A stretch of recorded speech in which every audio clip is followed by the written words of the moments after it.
ओंकारेश्वर मंदिर भारत के मध्य प्रदेश के खंडवा जिले में स्थित है। यह मंदिर नर्मदा नदी के बीच मंधाता या शिवपुरी नामक द्वीप पर स्थित है। यह द्वीप हिंदू पवित्र चिन्ह ओम के आकार में बना है। यहाँ दो मंदिर स्थित हैं, एक ओंकारेश्वर, दो अमरेश्वर। शिव पुराण के कोटिरुद्र संहिता के 18 अध्याय में इसका वर्णन मिलता है। यही केवल एक ऐसा ज्योतिर्लिंग है जो नर्मदा के उत्तरी तट पर स्थित है। ऐसा कहा जाता है कि ये तट ओम के आकार का है। यहाँ प्रतिदिन अहिल्याबाई होलकर की तरफ से मिट्टी से निर्मित 18 शिवलिंग तैयार करके नर्मदा नदी में विसर्जित किए गए हैं। मंदिर की इमारत 5 मंजिला है। यह ज्योतिर्लिंग पंचमुखी है। लोगों का मानना है कि भगवान शिव तीनों लोकों का भ्रमण करके यहाँ विश्राम करते हैं। कभी रात्रि में यहाँ शिव भगवान जी की शयन आरती की जाती है। ऐसा कहा जाता है कि भक्तों के सारे संकट यहाँ दूर हो जाते हैं। ऐसा भी कहा जाता है कि आप चाहे सारे तीर्थ कर लें, लेकिन ओंकारेश्वर के दर्शन करे बिना अधूरे हैं। इसीलिए भक्तगण दूर दूर से यहाँ भारी संख्या में आते हैं। उज्जैन ओंकारेश्वर मंदिर के संबंध में मिले ऐतिहासिक प्रमाणों के अनुसार यह आज से लगभग 5500 वर्ष प्राचीन माना जाता है। ओंकारेश्वर मंदिर,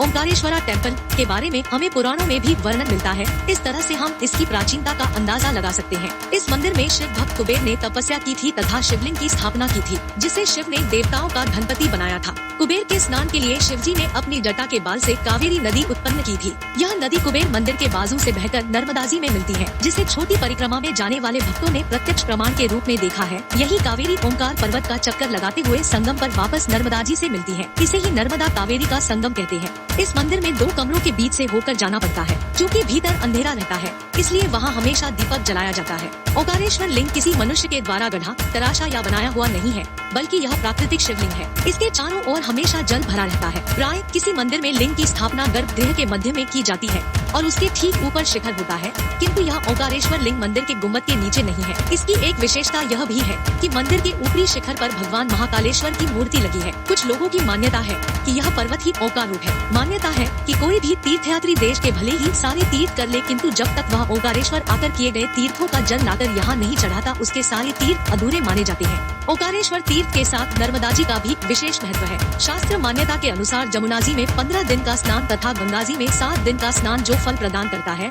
उतना पुण्यफल नर्मदा जी के दर्शन मात्र से प्राप्त हो जाता है। इस ओंकारेश्वर मंदिर में कभी एक भीषण परंपरा भी प्रचलित थी, जो अब समाप्त कर दी गई है। इस मांधाता पर्वत पर एक खड़ी चढ़ाई वाली पहाड़ी है। इसके संबंध में एक प्रचलन था कि जो कोई मनुष्य इस पहाड़ी से कूदकर अपना प्राण नर्मदा में विसर्जित कर देता है, उसकी तत्काल मुक्ति हो जाती है। इस कुप्रथा के चलते बहुत सारे लोग सद्यो मुक्ति, तत्काल मोक्ष की कामना से उस पहाड़ी पर से नदी में कूदकर अपनी जान दे देते थे। इस प्रथा को भृगुप्तन नाम से जाना जाता था। सती प्रथा की तरह इस प्रचलन को भी अंग्रेजी सरकार ने प्रतिबंधित कर दिया। यह प्राणनाशक अनुष्ठान सन 1824 में ही बंद करा दिया।